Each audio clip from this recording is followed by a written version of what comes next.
গতদিনের class ছিল অক্ষরেখা, দ্রাঘিমা রেখা ও ভূপৃষ্ঠের কোনো স্থানের অবস্থান নির্ণয়।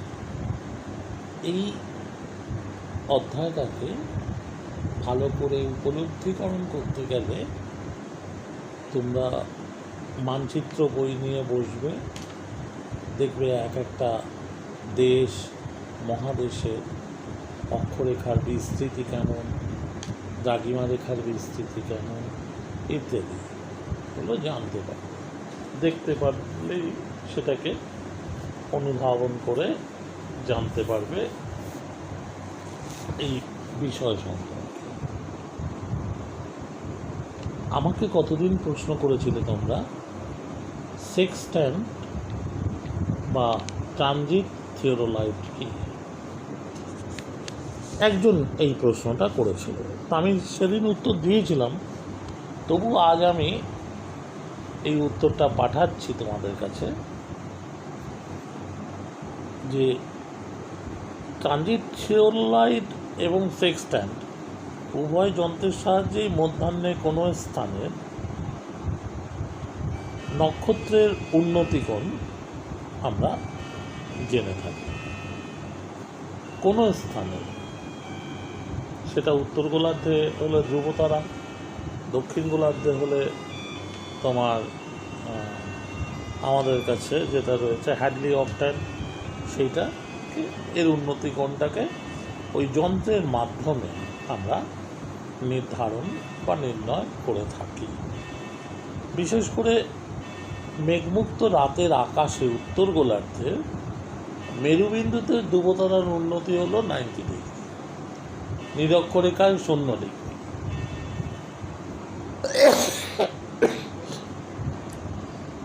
কর্কটক্রান্তিতে 23 ডিগ্রি 30 মিনিট উত্তর। আবার দক্ষিণ গোলার্ধের মেরুবিন্দুতে ধ্রুবতারাকে পাওয়া যাচ্ছে, সেখানে নক্ষত্রটা হচ্ছে হ্যাডলি অক্ট্যান্ট।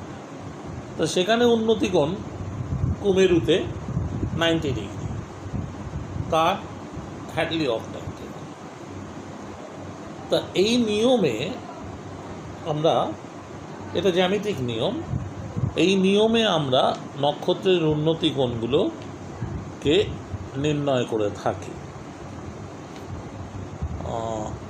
বলা বাহুল্য যে কোনো স্থানে ঠিক মধ্যাহ্নে সূর্যের উন্নতিকোণটা সর্বোচ্চ হয়, কারণ সকালবেলা যদি উঠে দেখো তাহলে দেখবে সূর্য প্রায় তোমার সমান্তরালে রয়েছে, অর্থাৎ তুমি যেভাবে দাঁড়িয়ে সোজা হয়ে চোখটাকে মেলে দিয়েছো পূর্ব দিকে, সেদিকেই দেখতে পাবে।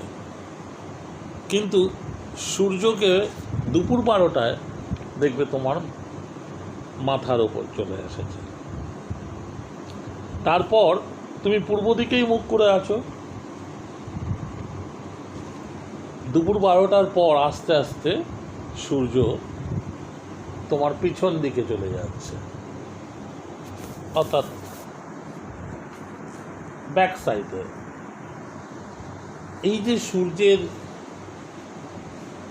আপাত সরণ, এটাকে আবর্তন গতির জন্য হচ্ছে, এটা হচ্ছে আবর্তন গতির জন্য, এবং একে বলা হচ্ছে দৈনিক আপাত গতি।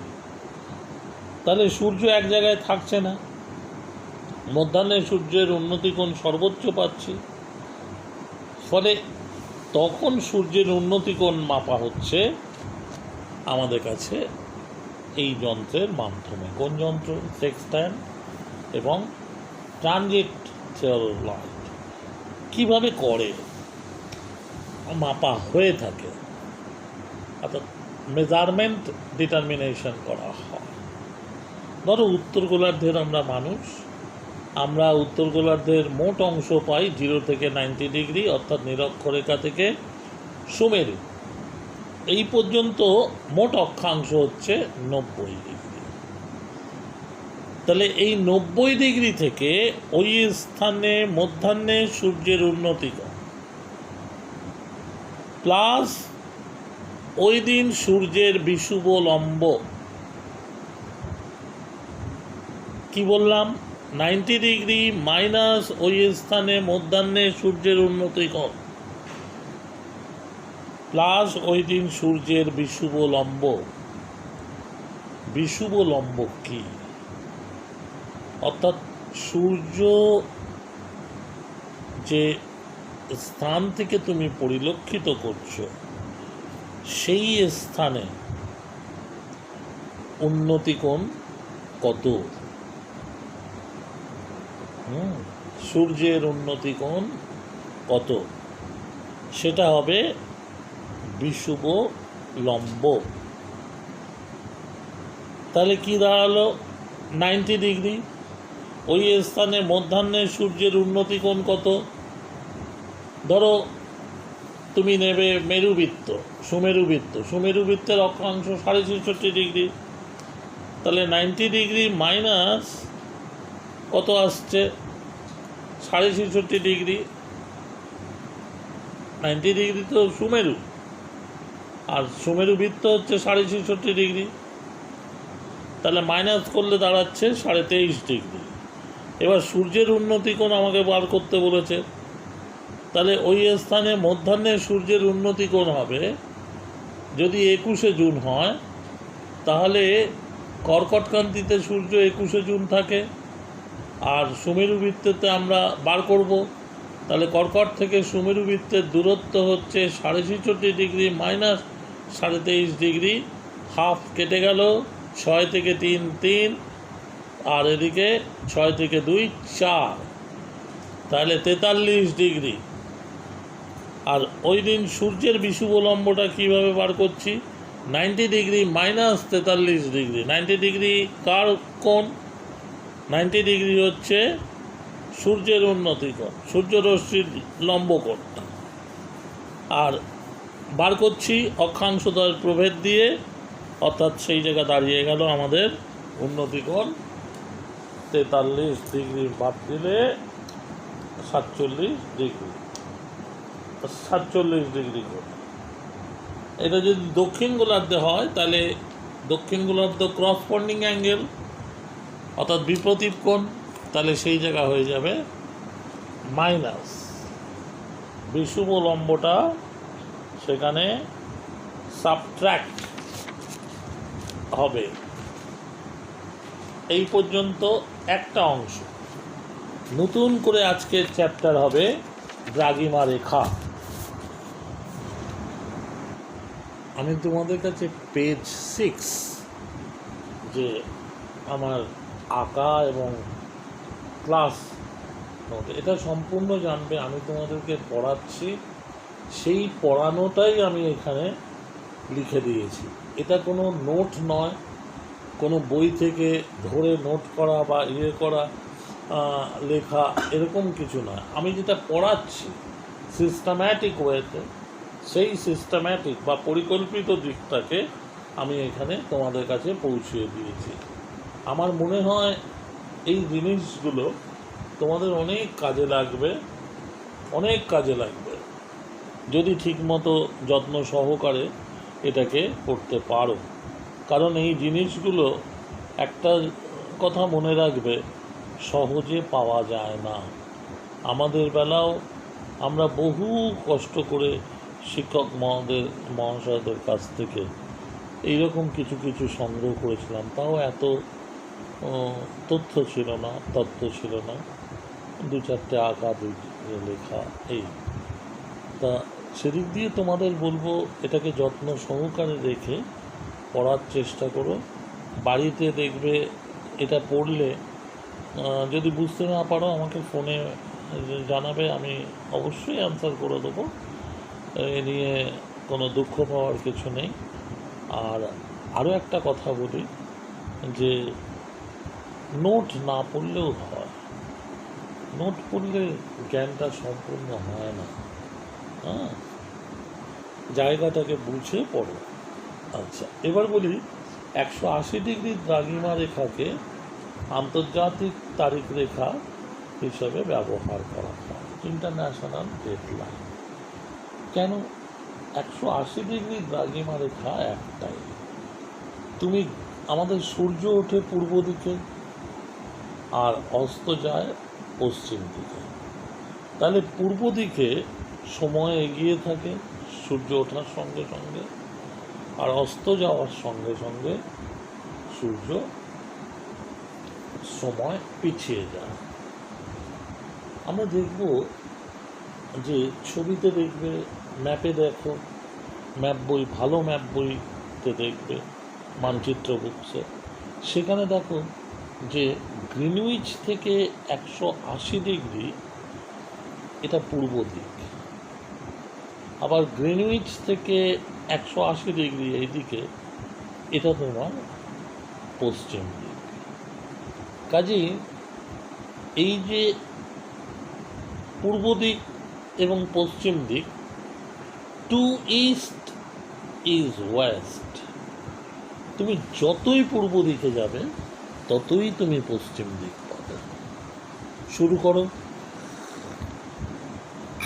মূল মধ্যরেখা থেকে যাত্রা শুরু করে চলে এলাম আমাদের দিল্লি 77 ডিগ্রি। তাহলে কে আগে সূর্য পাবে, মূল মধ্যরেখা না 77 ডিগ্রি? 77 ডিগ্রি। তাহলে 77 ডিগ্রিতে সময় এগিয়ে। এইবার দিল্লি থেকে আমরা চলে গেলাম আমাদের প্রমাণ সময় অঞ্চল Allahabad, IST, Indian standard time. তাহলে কে পূর্ব দিকে, বেশি পূর্ব দিকে কে, দিল্লি না এলাহাবাদ? অবভিয়াসলি এলাহাবাদ। তাহলে দিল্লির চেয়েও এলাহাবাদের সময় এগিয়ে। আবার দেখো, এলাহাবাদ থেকে আমরা কলকাতায় পৌঁছালাম 88 ডিগ্রি 24 মিনিট ইস্ট। এই দ্রাঘিমা রেখার ওপরে আমরা দেখতে পাচ্ছি এটা দিল্লি, এলাহাবাদ, এমনকি গ্রিনউইচ থেকে অনেক বেশি পূর্ব দিকে এগিয়ে। ফলে এখানে সূর্য অনেক আগে উঠছে। 145 ডিগ্রি, 139 ডিগ্রি জাপান টোকিও, এবং 127 ডিগ্রি ইস্ট, এগুলো সব পূর্ব দিকে। তোমার দক্ষিণ কোরিয়ার সিওল। আমরা দুটো জায়গায় দেখলাম এটা একেবারে পূর্ব দিকে চলে যাচ্ছে 180 ডিগ্রি। ফলে এখানে সূর্য আরও আগে উঠছে এবং আগে অস্ত যাচ্ছে। অর্থাৎ সময় এলাহাবাদ, দিল্লি, গ্রিনউইচ থেকে সিওলের সময় এগিয়ে, সিওলের সময় থেকে জাপানের টোকিওর সময় আরও এগিয়ে। বোঝা গেল? এইবার আমরা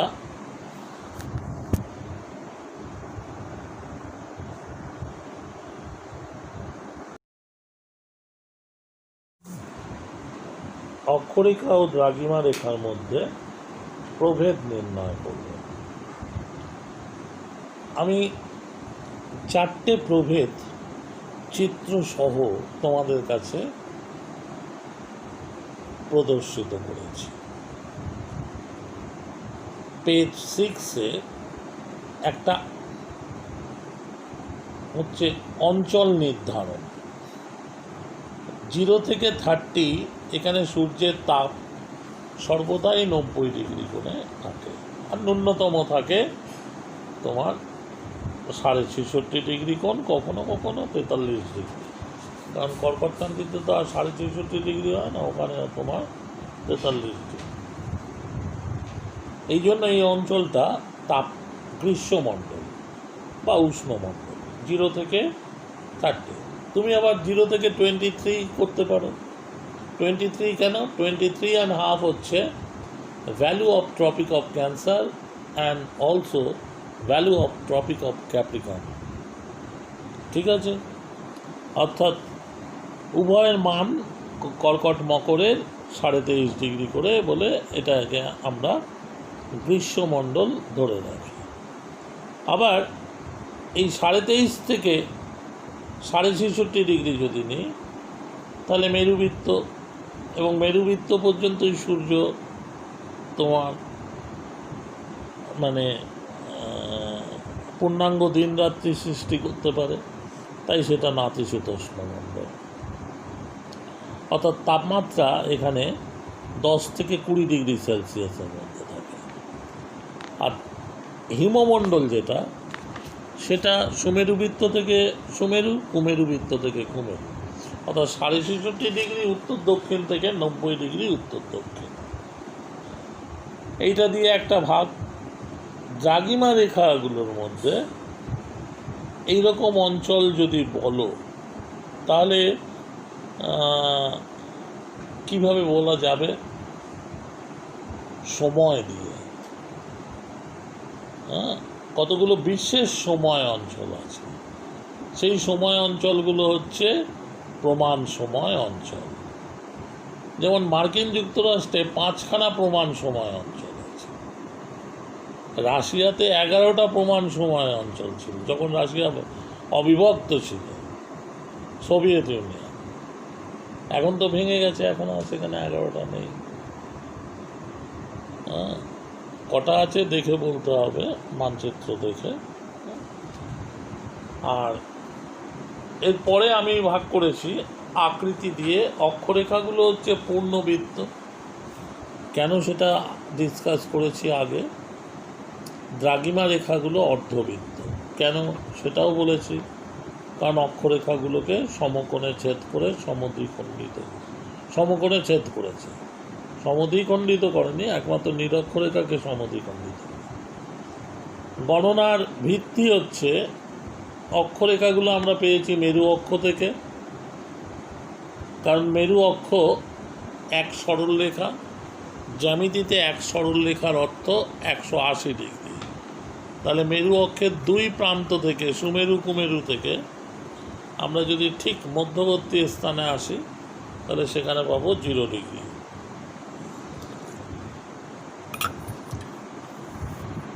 এরপর দ্রাঘিমা রেখাগুলোকে যদি গণনার ভিত্তি করো, তাহলে দ্রাঘিমা রেখাগুলোকে আমরা নিরক্ষরেখাকে বিভক্ত করে পেয়েছি। কারণ নিরক্ষরেখা একটা পূর্ণবৃত্ত, যার কেন্দ্র রয়েছে ভূকেন্দ্রে, এবং ভূকেন্দ্রে সমাপতিত হওয়ায় আমরা দেখতে পাচ্ছি এটা 360 ডিগ্রি। সুতরাং 360 ডিগ্রি কোণকে 1 ডিগ্রি অন্তর ভাগ করে মোট দ্রাঘিমা পূর্ব দিকে 180টি, মূল মধ্যরেখার পশ্চিম দিকে 180টি পাওয়া গেছে। দেখো চিত্রটাতে এইভাবে উল্লেখ করে দেওয়া আছে কীভাবে হচ্ছে। বিস্তৃতি যদি বলো, অক্ষরেখাগুলো পূর্ব থেকে পশ্চিম দিকে, দ্রাঘিমা রেখাগুলো উত্তর দক্ষিণে। আর মেরু অক্ষের ভিন্ন ভিন্ন স্থানে অক্ষরেখার কেন্দ্র অবস্থিত, তাই অক্ষরেখাগুলো পূর্ণবৃত্ত। আর দ্রাঘিমা রেখাগুলি অক্ষরেখাগুলোকে সমকোণে ছেদ করেছে বলে এগুলো অর্ধবৃত্ত।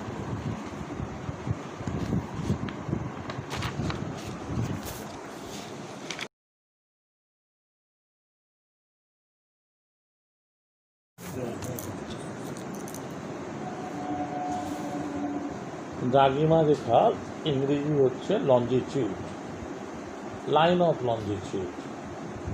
আর দ্রাঘিমা এটাকে বলছি তোমার লঞ্জিটিউড। মনে রাখবে, রেখাটা হচ্ছে লাইন অফ লঞ্জিটিউড, আর দ্রাঘিমা হচ্ছে এখানে লঞ্জিটিউড। এইবার আমি একটা ধারণা তোমাদের কাছে পৌঁছিয়ে দিই। অক্ষরেখাগুলো কিন্তু আমরা পৃথিবীর যে মেরু অক্ষটা আছে তাকে 1 ডিগ্রি অন্তর ভাগ করে মোট 180টা অক্ষাংশ পেয়েছিলাম। উত্তর গোলার্ধে 90 ডিগ্রি, দক্ষিণ গোলার্ধে 90 ডিগ্রি। কাকে ভাগ করে? মেরু অক্ষকে। এখানে কিন্তু কোনো অক্ষটক্ষ ভাগ করছি না, তাই এটা অংশ নয়। এখানে যেটা ভাগ করে পাচ্ছি সেটা হচ্ছে নিরক্ষবৃত্তের মধ্যে। দেখো, নিরক্ষীয় তলের ভূকেন্দ্রে 4টে সমকোণ আছে। আমি ছবি পাঠিয়েছি, পেজ 5-এ দেখে নেবে। 4টে সমকোণ আছে। সেই 4 সমকোণকে আমরা যদি ভাগ দিই, 360 ডিগ্রি কেন্দ্রস্থ কোণ হলে 4 সমকোণ 90 × 4। এবার সেটাকে ভাগ দিলে 2 ভাগে ভাগ করব। নিরক্ষীয় তল বরাবর বাঁদিকে পাবো 180 ডিগ্রি পশ্চিম গোলার্ধ, ডান দিকে পাবো আরও 180 ডিগ্রি পূর্ব গোলার্ধ। তাহলে কি দাঁড়ালো? আমাদের প্রশ্ন হচ্ছে, মূল মধ্যরেখা বা গ্রিনউইচ রেখার পূর্ব পশ্চিম দিকে যে অর্ধবৃত্তাকার রেখাগুলো আছে সেই রেখাগুলো হচ্ছে দ্রাঘিমা রেখা। আবার মূল মধ্যরেখা বা 0 ডিগ্রি গ্রিনউইচ রেখা, এটা গ্রিনউইচ শহরের ওপর দিয়ে গেছে লন্ডনের, তাই এটাকে গ্রিনউইচ রেখা মনে রাখবে। এটা কিন্তু ঠিক 0 ডিগ্রির উপরে নেই। হ্যাঁ, ভালো ভালো অ্যাটলাস খুঁজে দেখবে, ম্যাকমিলানের অ্যাটলাস, তারপর তোমার ন্যাটমোর অ্যাটলাস, তারপর তোমার অক্সফোর্ডের অ্যাটলাস। সেখানে দেখবে 0 ডিগ্রি 5 মিনিট ইস্ট করা আছে, 5 মিনিট 0 ডিগ্রি থেকে পূর্ব দিকে সরে আছে। তা এই যে গ্রিনউইচ রেখা, এটা মূল মধ্যরেখা। এর সাপেক্ষে নিরক্ষীয় তল বরাবর আমরা যে কোনো কোণ উৎপন্ন করে পূর্ব দিকে বা পশ্চিম দিকের ওই স্থানে দ্রাঘিমা নির্ণয় করে থাকি। দ্রাঘিমাগুলো কোনো না কোনো দেশের ওপর দিয়ে বিস্তৃত, তাই এর আরেক নাম হচ্ছে মেরিডিয়ান বা দেশান্তর। ঠিক আছে? আবার মূল মধ্যরেখা থেকে পূর্ব দিকের কৌণিক দূরত্বকে আমরা যেমন দ্রাঘিমা বলছি, তেমনি পূর্ব দিকের দ্রাঘিমাগুলোর সমষ্টি হলো পূর্ব গোলার্ধ। দ্রাঘিমাগুলোর সমষ্টি মানে 1, 2, 3, 4, 5, 6 180 ডিগ্রি গ্রিনউইচ রেখার পূর্ব দিকে। আবার গ্রিনউইচ রেখার পশ্চিম দিকে বাঁ দিকে 1, 2, 3, 4, 5, 6, 7, 8 ক্রমশ এগিয়ে গিয়ে 180 ডিগ্রি পশ্চিম দ্রাঘিমা রেখা। উত্তর মেরু এবং দক্ষিণ মেরু, এই 2 মেরুকে দ্রাঘিমা রেখাগুলো সংযোজন করে পৃথিবীকে পূর্ব পশ্চিম গোলার্ধে ভাগ করেছে। আর গ্রিনউইচ শহরের ওপর দিয়ে যে রেখাটি কল্পনা করা হয়েছে সেটা হচ্ছে প্রাইম মেরিডিয়ান বা মূল মধ্যরেখা। দেখো, চিত্র পাঠিয়েছি আমি 5-এ, চিত্রগুলো ভালো করে বোঝার চেষ্টা করবে। দ্রাঘিমা রেখা কোনটা, মূল মধ্যরেখা কোনটা, কটা অ্যাঙ্গেল আছে ভেতরে, নিরক্ষীয় তলের ওপরে 90 ডিগ্রি সেটা দেখবে। নিরক্ষীয় তলের ওপরে এই মূল মধ্যরেখার ভেতরে কিভাবে কৌণিক দূরত্ব টেনেছি ভূকেন্দ্র থেকে সেটা পরিলক্ষিত করবে। তাহলেই দেখবে তুমি অটোমেটিক্যালি এই দ্রাঘিমা সম্পর্কে একটা সুস্পষ্ট ধারণা লাভ করতে পারবে। আমি নিচের দিকে যে 2 ব্যাসার্ধ টেনেছি, ওটাকে তুমি ভূকেন্দ্র থেকে আরেকটা ব্যাসার্ধ টানো 45 ডিগ্রি, বাঁদিকে ডান দিকে, নিরক্ষীয় বৃত্তের ওপরে সেটাকে ছেদ করা। ওই বরাবর তুমি উত্তরেও 45 ডিগ্রি, দক্ষিণেও 45 ডিগ্রি করো। নিরক্ষীয় তলের উত্তরে, নিরক্ষীয় তলের নিরক্ষরেখার উত্তরে, নিরক্ষরেখার দক্ষিণে, নিরক্ষীয় তলের মধ্যে এটা রাখতে হবে, মূল মধ্যরেখাকে কেন্দ্র করে। তুমি দেখবে সেই 45 ডিগ্রি বরাবর দ্রাঘিমা রেখা পেয়ে গেছে। আঁকা জায়গাটাকে পরিষ্কারভাবে আঁকতে হবে। এবার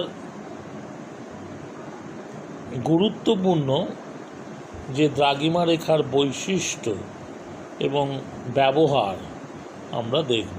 যেমন অক্ষরেখার গুরুত্বপূর্ণ ছিল 0 ডিগ্রি, উত্তর গোলার্ধ দক্ষিণ গোলার্ধে ভাগ করেছে।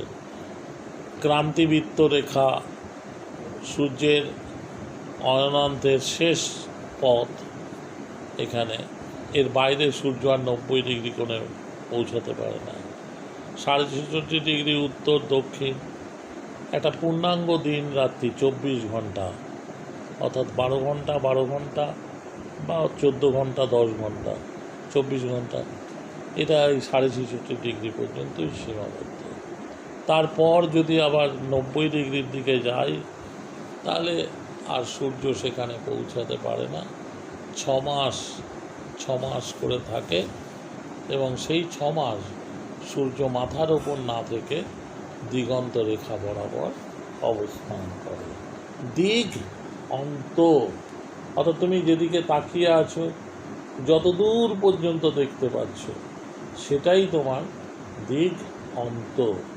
ওই বরাবর সূর্য চারিদিকে ঘুরছে এবং ঘুরছে বলেই রাতের আকাশেও সূর্যকে দেখা যায় মেরু অংশে। ওটা তো ওপরে যাচ্ছে না, পেছনে যাচ্ছে না, অস্তও যাচ্ছে না। আচ্ছা, দ্রাঘিমা রেখার বৈশিষ্ট্য এবং ব্যবহার উল্লেখে আমরা দেখব মূল মধ্যরেখা এবং 180 ডিগ্রি দ্রাঘিমা রেখা। এই দুটো দ্রাঘিমা রেখা সবচেয়ে বেশি গুরুত্বপূর্ণ।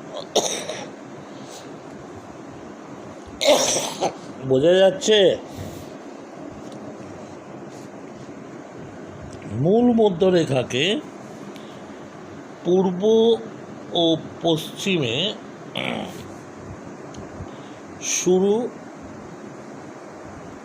বলা যেতে পারে। শুরু হচ্ছে, start from prime Meridien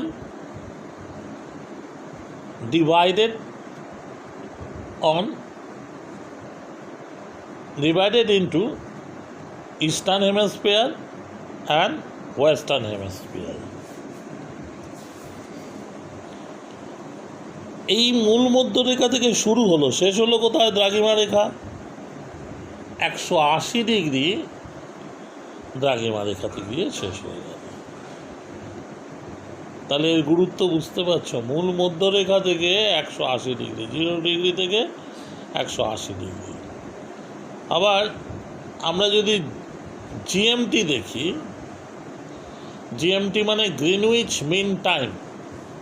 Greenwich mean time, mean মানে গড়, টাইম মানে সময়। এই গ্রিনউইচ মিন টাইম থেকে প্রমাণ সময় ও অন্যান্য সময় নির্ণয় করা হয়। গ্রিনউইচ থেকে কিভাবে প্রমাণ সময় নির্ণয় করা হয়? ধরো পৃথিবী আবর্তন করছে, কত মিনিট সময় লাগছে পূর্ণাঙ্গ আবর্তনে? 24 ঘন্টা। পৃথিবীর কেন্দ্রস্থ কোণ কত? ভূকেন্দ্রস্থ কোণ 360 ডিগ্রি। তাহলে 360 ডিগ্রি অতিক্রম করতে লাগছে 24 ঘন্টা।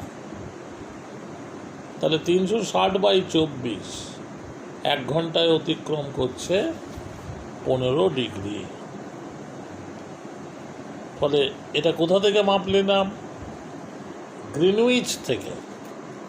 কত ডিগ্রিতে গেলাম? 15 ডিগ্রিতে। কত সময় পেলাম? 1 ঘন্টা বা 60 মিনিট।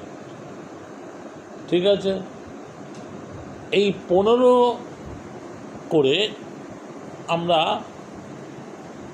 360কে যদি ডিগ্রিটাকে যদি বিভক্ত করি, 15 ডিগ্রি অন্তর ভাগ করি বা বিভক্ত করি, তাহলে আমরা 24টা প্রমাণ সময় পাব।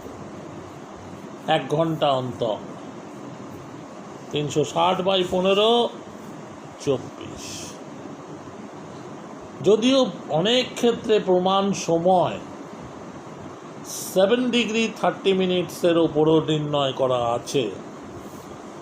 যে সমস্ত দেশ একেবারে ক্ষুদ্র তাদের ক্ষেত্রে, যেমন বাংলাদেশ, আমাদের 82 ডিগ্রি 30 মিনিটস ইস্ট, বাংলাদেশের প্রমাণ সময় কিন্তু 90 ডিগ্রি 7.5 ডিগ্রি সংযোজন করা আছে।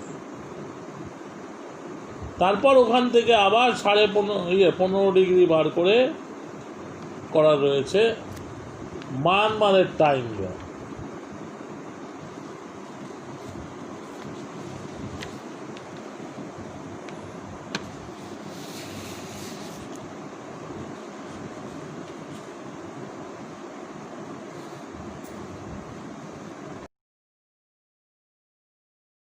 দ্রাঘিমা আর সময়ের মধ্যে একটা সম্পর্ক নির্ণয় করছি। দেখো, দ্রাঘিমা আছে 360টি, 180 180, ঠিক আছে। আর পৃথিবীর কেন্দ্রস্থ কোণ হচ্ছে তোমার 360 ডিগ্রি। পৃথিবীর আবর্তনের সময় হচ্ছে 24 ঘন্টা। 3টে ঘটনা বলেছি। একটা, পৃথিবীর মোট দ্রাঘিমা তোমার 180 180 360, পৃথিবীর কেন্দ্রস্থ কোণের মান 360 ডিগ্রি, আর আবর্তনের পূর্ণাঙ্গ সময় হচ্ছে 24 ঘন্টা। তো 360/24 ঘন্টা, কারণ 24 ঘন্টায় 360 ডিগ্রি অতিক্রম করছে, তাই 15 ডিগ্রি পাচ্ছি 1 ঘন্টা। 1 ঘন্টা দ্রাঘিমার জন্যে আমরা সময় অতিক্রান্ত হচ্ছে আমাদের 15 ডিগ্রি। 1 ঘন্টা সময়ের জন্য দ্রাঘিমা অতিক্রান্ত হচ্ছে 15 ডিগ্রি। এইবার আমাদের কাছে দেখব যে এই অবস্থাটাকে পুনরায় যদি আমরা গাণিতিক পদ্ধতিতে ভাগ করে নিই, তাহলে দেখব যে মিনিটের পর আমরা মিনিট এককগুলো, সময়ের এককগুলো মিনিট, সেকেন্ড, ঘন্টা পাচ্ছি। ঘন্টাটা আমরা পেয়েছি। আবার আমরা দেখব যে 1 ডিগ্রি দ্রাঘিমা যখন অতিক্রান্ত করব, তখন আমরা 4 মিনিট সময় পাব। 1 ডিগ্রিতে 60 সেকেন্ড, 60 মিনিট। 1 ডিগ্রি সমান 60 মিনিট, আর 4 মিনিট সমান হচ্ছে তোমার 240 সেকেন্ড। তাহলে 1 ডিগ্রিতে আমরা পাচ্ছি কত? 4 মিনিট, আর 1 মিনিটের জন্য পাচ্ছি 4 সেকেন্ড। আমি অঙ্কগুলো করে দেখিয়ে দিয়েছি পেজ 8 এবং 9, সেখান থেকে ভালো করে দেখে বুঝে নেবে। কোনো প্রশ্ন থাকলে সেইভাবে প্রশ্নগুলো করবে। অঙ্কগুলো আমি অনেকগুলো অঙ্ক করে দিয়েছি নমুনা, সেই অঙ্কগুলোকে ফলো করবে, করে অন্য অঙ্কগুলোর প্রস্তুতি পর্ব নেবে, তাতে মজবুত হবে অবস্থা। আমি এরপর যে বিষয়টাকে নিয়ে আলোচনা করব সেটা হচ্ছে তোমাদের এখানে স্থানীয় সময়। এটা সূর্যের অবস্থান দেখে ঠিক করা হয়। সূর্য মাথার ওপর যদি মধ্যাহ্নে থাকে, তখন যে সময়টা আমরা নির্ধারণ করি, যে যে অবস্থায় থাকবো, কেউ পায়রাডাঙ্গায় থাকতে পারে, কেউ বর্ধমানে থাকতে পারে, কেউ আসানসোলে থাকতে পারে, কেউ তোমার রঘুনাথপুর থাকতে পারে, আবার এদিক থেকে কেউ হয়তো আরণঘাটা থাকলো, আবার কেউ হয়তো সেখান থেকে বনগাঁতে গিয়ে দাঁড়ালো, আবার কেউ হয়তো দেখা গেল যে কলকাতায় দাঁড়িয়ে আছে। স্থান ভিন্ন ভিন্ন হতে পারে, কিন্তু তারা একই সময় সূর্যকে মাথার ওপর পায় না। এই জায়গাগুলো, রামলালের খেলার মাঠটাকেই দেখো না, যদি ছোট করে নিয়ে তুমি যদি কল্পনা করো, তাহলে দেখবে খেলার মাঠে সূর্য যখন মাথার ওপরে রয়েছে, হ্যাঁ, এটাকে যদি নামিয়ে আনো, সূর্যটাকে উচ্চতাটাকে উন্নতিকোণটাকে যদি নামিয়ে আনো, তাহলে দেখবে যে গঙ্গার ওপর, হুগলি নদীর ওপরে তখন সূর্য মাথার ওপর নেই। হ্যাঁ, সূর্য মাথার ওপর নেই, কারণ দিগন্তের উচ্চতা কমে গেছে, তাই সেটা দিক বরাবর। তা মধ্যাহ্ন সূর্যের এই অবস্থানকে কেন্দ্র করে আমরা মধ্যাহ্ন থেকে আগের বা পরের দিনের মধ্যাহ্ন পর্যন্ত একদিন বা 24 ঘন্টা পাই। এই 24 ঘন্টাকে আমরা প্রতিটি দ্রাঘিমার কটি স্থানীয় আছে বা সূর্য মধ্যাহ্নে কোথায় অবস্থান করছে, এটা আমরা নির্ণয় করতে পারি।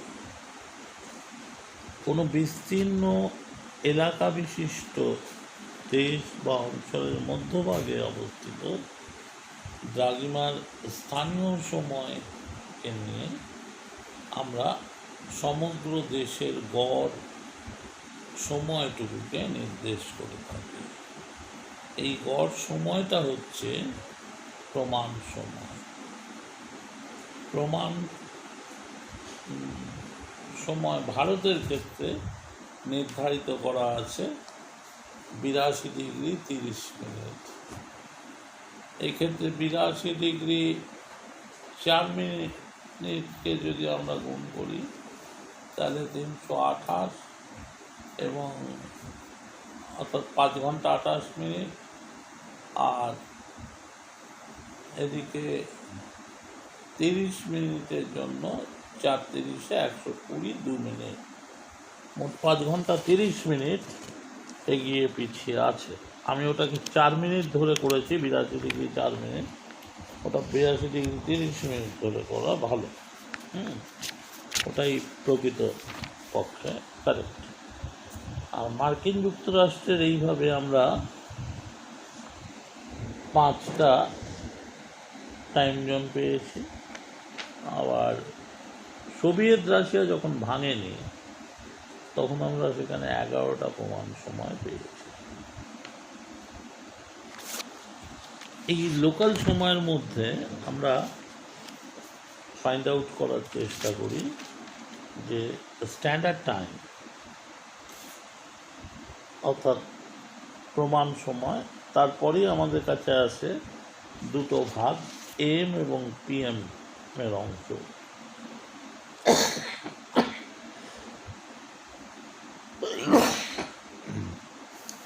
রাত্রি 12টা, দুপুর 12টা থেকে রাত্রি 12টা একই দিনে, এটা হচ্ছে পোস্ট মেরিডিয়ান বা আমাদের কাছে পিএম নামে পরিচিত। যেমন দুপুর 3টে 37 মিনিট, বিকেল 5টা 20 মিনিট, রাত্রি 10টা 10 মিনিট, এইগুলো হচ্ছে আমাদের কাছে পোস্ট মেরিডিয়ান। আবার রাত্রি 12টা থেকে দুপুর 12টা পরের দিন, রাত্রি 12টা থেকে দুপুর 12টা পরের দিন, এই সময়টাকে বলা হচ্ছে অ্যান্টি মেরিডিয়ান বা এএম। সেক্ষেত্রে 7 AM সকাল 7টা, 10:30 AM সকাল 10টা, 11:55 AM সকাল 11টা 55। তা এইভাবে আমরা পিএমএম নির্ধারণ করে থাকি। যেমন তেমনি 180 ডিগ্রি দ্রাঘিমা রেখাকে ইন্টারন্যাশনাল ডেট লাইন বলি, কারণ কোনো গ্রিনিচ থেকে যাত্রা করে কোনো জাহাজ এক্ষেত্রে যদি অতিক্রম করে 180 ডিগ্রিকে, তাহলে একদিন এগিয়ে যায়, পূর্ব দিক থেকে যাচ্ছে। কিন্তু প্রকৃতপক্ষে যখন 180 ডিগ্রি অতিক্রম করবে তখন তাকে পিছিয়ে দিতে হবে, কারণ সে কিন্তু পশ্চিম গোলার্ধে, তার কিন্তু তখনও সকাল হয়নি, সূর্যোদয় হয়নি, অনেক বাদে হয়েছে, তাহলে সময় সে পিছিয়ে আছে। আবার 180 ডিগ্রির দ্রাঘিমা রেখাকে আমরা পশ্চিম দিক থেকে যদি পূর্ব দিকে নিয়ে আসি, তাহলে 180 ডিগ্রি অতিক্রান্ত করার পর তার সময় অটোমেটিক্যালি এক্ষেত্রে মাইনাস হবে, কারণ পশ্চিম দিকের সময়টা কম।